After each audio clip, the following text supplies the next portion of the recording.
ಬೆಳಗಾವಿ ಮಹಿಳೆ ಬೆತ್ತಲೆಗೊಳಿಸಿ ಹಲ್ಲೆ ಪ್ರಕರಣ ಸಂತ್ರಸ್ತೆಗೆ 5 ಲಕ್ಷ ರು ಪರಿಹಾರ ಘೋಷಿಸಿದ ಸರ್ಕಾರ.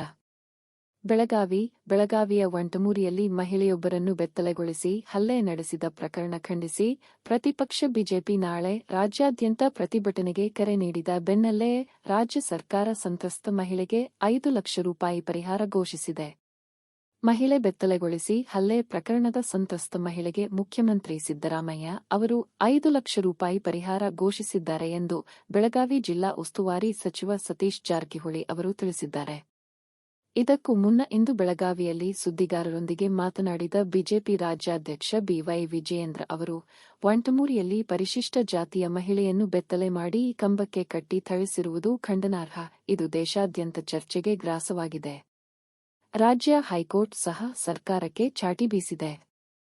ಮುಖ್ಯಮಂತ್ರಿಗಳು ಸಂತ್ರಸ್ತೆಯನ್ನು ಇದುವರೆಗೂ ಭೇಟಿ ಮಾಡಿಲ್ಲ. ಗೃಹ ಸಚಿವರು ಹೊರತುಪಡಿಸಿ ಬೇರೆ ಯಾರೂ ಭೇಟಿ ನೀಡಿಲ್ಲ. ರಾಜ್ಯ ಸರ್ಕಾರ ಈ ಪ್ರಕರಣವನ್ನು ಗಂಭೀರವಾಗಿ ಪರಿಗಣಿಸಿಲ್ಲ ಎಂದು ಟೀಕಿಸಿದರು.